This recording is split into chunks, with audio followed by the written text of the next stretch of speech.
இந்த disk bulge அப்படின்னா, யாருக்கெல்லாம் ஏற்பட வாய்ப்புகள் இருக்கு? ரொம்ப நேரம் உட்காந்துட்டே ஒர்க் பண்ணக்கூடிய பெர்சன்ஸ்.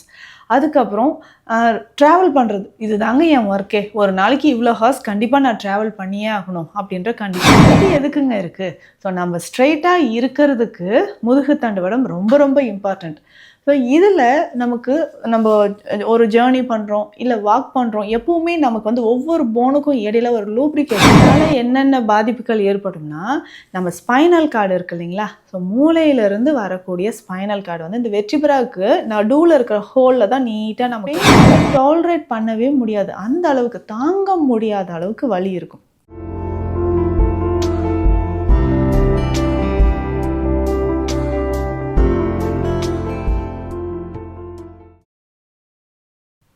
வரம் நேயர்களுக்கு வணக்கம். நான் doctor Nithya, Siddha physician. Disk bulge இந்த வார்த்தையை நம்ம கேள்விப்பட்டிருப்போம். ஸோ இதனால் பாதிக்கப்பட்டவங்க பொதுவாக பார்த்தோம்னா இந்த மிடில் ஏஜ் பீப்புள்ஸ் தான் ரொம்ப பாதிக்கப்பட்டிருப்பாங்க.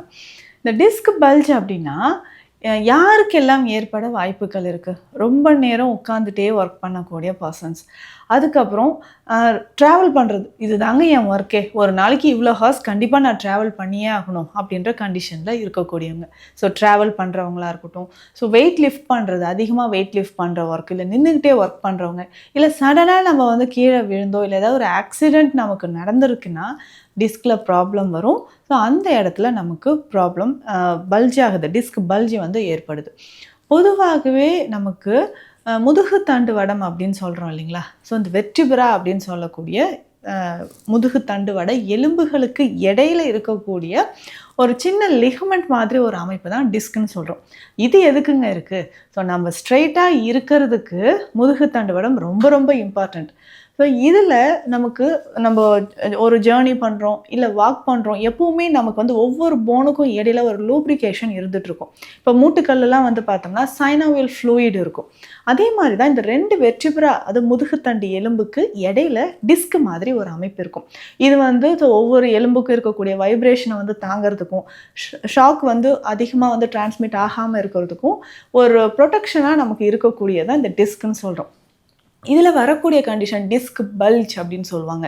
சிலருக்கு டிஸ்க் ஹெரனியேஷன் அப்படின்ற கண்டிஷன் சொல்லுவாங்க.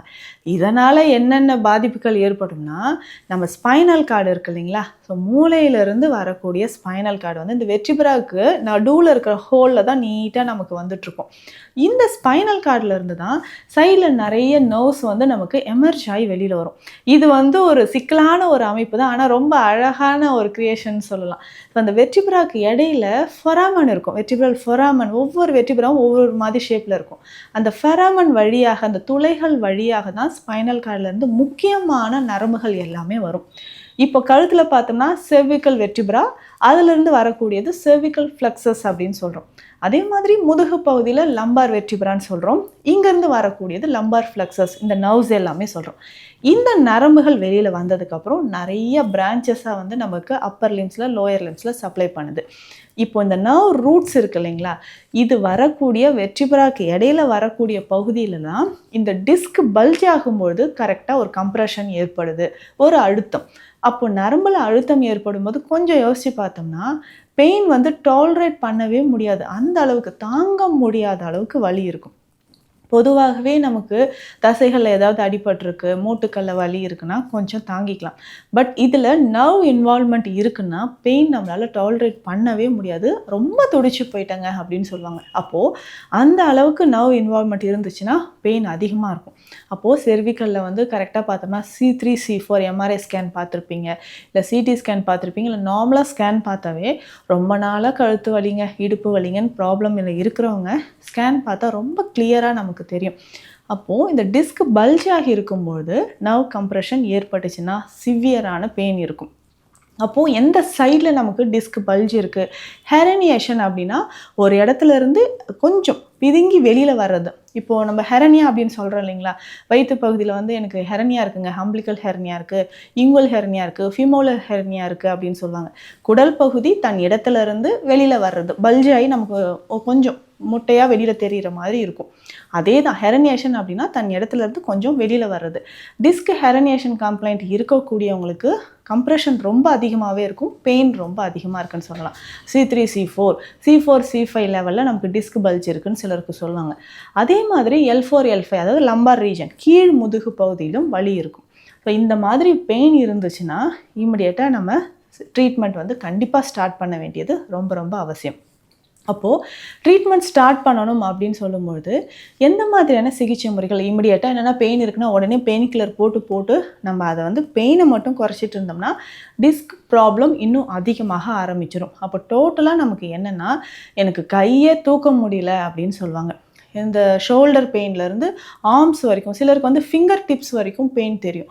அந்த வலி அப்படின்னு சொல்லும்போது லேட்ரல் சைடாக மீடியல் சைடாக பெயின் இருக்குதுன்னு நம்ம தெரிஞ்சுக்கணும். கை உள்ளங்கை பகுதியில் சிலருக்கு வந்து இந்த லிட்டில் அதாவது சுண்டு விரல், மோதிர விரல், நடுவிரல் இது 3 ஃபிங்கர்ஸுமே வந்து கரெக்டாக எனக்கு மறுத்து போகிற மாதிரி இருக்குது அப்படின்னு சொல்லுவாங்க. சிலருக்கு கை விரல்கள் நுனி வரைக்கும் மறுத்து போகிற மாதிரியான ஒரு வலி. இது வந்து செர்விக்கல் ப்ராப்ளம் இருந்துச்சு, அதுலேருந்து நமக்கு நரம்புகள் அழுத்தம் இருந்தால் வரக்கூடியது. இதுவே லம்பார் ரீஜியனில் டிஸ்க் பல்ஜ் இருந்து ப்ராப்ளம் இருக்குன்னா சயாட்டிக்கா அப்படின்னு சொல்கிற ப்ராப்ளம் இருக்கும். இடுப்பு பகுதியிலேருந்து அந்த பெயின் ரொம்ப டிப்பிக்கலாக நமக்கு எப்படி தெரியும்னா இடுப்பு பகுதியிலேருந்து தொடைப்பகுதி வரைக்கும் வந்து கீழ் பாதம் வரைக்கும் நமக்கு வலி தெரியும். இதுவுமே நமக்கு தாங்க முடியாத அளவுக்கு வலி கொடுக்குது அப்படின்னு சொல்லலாம். அப்போ இந்த நரம்புகள் வலிக்கும் டிஸ்க் பல்ஜாக இருக்கு இல்லையா, இது நார்மலாக வர்றதுக்கும் என்ன சிகிச்சைகள் நம்ம சித்த மருத்துவத்தில் எடுக்கலாம். உணவு முறையில் முதல்ல நம்ம அவாய்ட் பண்ண வேண்டிய விஷயம் என்னென்னா கிழங்கு வகைகள், அதாவது வாதத்தை அதிகரிக்கக்கூடிய உணவு முறைகளை நம்ம டோட்டலாக அவாய்ட் பண்ணணும். கிழங்கு வகைகள் எந்த கிழங்காக இருந்தாலும் சரி டோட்டலாக அவாய்ட் பண்ணிக்கணும். புளி வந்து குறைத்து சாப்பிட்றது தான் ரொம்ப ரொம்ப நல்லது. புளி சேர்க்காமல் சாப்பிட்டா இன்னும் நமக்கு சீக்கிரமாக அதிலேருந்து விடுபடலாம். இன்னொரு முக்கியமான விஷயம் மலச்சிக்கல், கான்ஸ்டிபேஷன் இல்லாமல் நம்ம மெயின்டைன் பண்ணிக்கணும். அப்போ மலச்சிக்கல் இருந்ததுனாலும் நரம்புகள் தொடர்பான பிரச்சனைகளும் வலிகளும் நமக்கு அதிகமாகுதுன்னு சொல்லலாம். இதுவே சயாட்டிக்கா ப்ராப்ளம் இருந்துச்சு அப்படின்னா சயாட்டிக்கா அப்படின்னு சொல்கிற நர்வ், சயாட்டிக் நர்வ் தான் நம்ம உடல்லையே நீளமான நரம்பு அப்படின்னு சொல்கிறோம். அப்போ வலி இருந்ததுன்னா அது எங்கெங்கெல்லாம் சப்ளை பண்ணுதோ அங்கே எல்லாமே நமக்கு அதிகமான வலி தெரியும். இதற்கு நம்ம ஸ்பெஷலாக அரக்கு தைலம், மயன தைலம் இந்த மாதிரி தைல வகைகளை சித்த மருத்துவத்தில் பயன்படுத்தலாம். நம்ம கிளினிக்கில் ஸ்பெஷலாக இந்த வாதத்தை குறைக்கவும் டிஸ்க் வந்து பல்ஜாக இருக்கு இல்லையா, இதை நம்ம வந்து சமநிலைப்படுத்தவும் நிறைய மருந்துகள் கொடுக்குறோம்.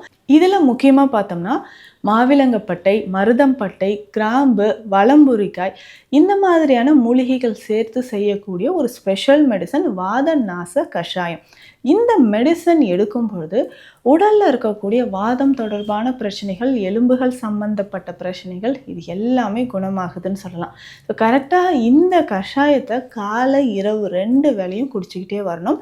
இதில் இருக்கக்கூடிய முக்கியமாக இந்த மாவிலங்கப்பட்டை நிறைய பதிவுகளில் இதை பற்றி நான் சொல்லியிருக்கேன். இந்த மாவிலங்கப்பட்டை அப்படின்னு சொல்லக்கூடிய மெடிசன், அந்த மரத்தோட பட்டையை பார்த்தோம்னா உடலில் அந்த வாதத்தை குறைக்கவும், சிறுநீரக பிரச்சனை இருக்குது, கால் வீக்கம் இருக்குது, டிஸ்க் பல்ஜ் இருக்குது, இதை சரி செய்யணுனாலும் இந்த மெடிசனை நம்ம பயன்படுத்தலாம். இதனோடு சேர்ந்து சில குரு மருந்துகளும் கொடுக்கணும். முக்கியமாக தாது விருத்தி அப்படின்ற மெடிசன். இந்த தாது விருத்தி என்ன பண்ணுன்னா இது ஒரு முக்கியமான காயக்கருப்பு மருந்து. இதையுமே தேனோடு சேர்த்து 2 வேளை சாப்பிடும்போது எலும்புகள், நரம்புகள் தொடர்பான பிரச்சனைகளுக்கு ஒரு முக்கியமான தீர்வாக இருக்குது.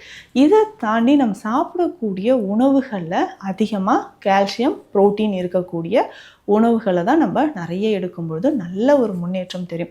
டிஸ்க் பல்ஜ் இருந்துச்சுன்னா இமிடியேட்டாக சர்ஜரி தான் பண்ணணுமா அப்படின்னு கிடையாது. சர்ஜரி இல்லாமல் இதில் நம்ம புற சிகிச்சைகள் அப்படின்னு சொல்லக்கூடிய ஒட்டடை முறையிலோ இல்லை தொக்கனை முறை, மசாஜ் தெரப்பி மாதிரி ரொம்ப மைல்டான மசாஜ் தெரப்பி எல்லாமே கொடுத்து அந்த டிஸ்க் பல்ஜ் அப்படின்றத நிச்சயமாக சரி செய்ய முடியும். பட் இதற்கு கொஞ்சம் காலதாமதமும், அதுக்கு ஏற்ற மாதிரியான மருந்துகள் மாற்றி மாற்றி எடுக்கும்போது நல்ல முன்னேற்றம் தெரியும். ஸோ டிஸ்க் பல்ஜ் இல்லை நமக்கு செர்விக்கல் வெர்டிபிரால ப்ராப்ளம் இருக்குது, இல்லை லம்பார் ப்ராப்ளம் இருக்குன்னா அதற்கு ஏற்ற மாதிரியான சிறப்பான சிகிச்சைகள் நம்ம கிளினிக்கில் கொடுத்துட்ருக்கோம். இது தொடர்பான சந்தேகங்கள் இருந்தால் கீழே இருக்கிற நம்பருக்கு கான்டாக்ட் பண்ணுங்கள். மீண்டும் அடுத்த பதிவில் சந்திக்கலாம். நன்றி.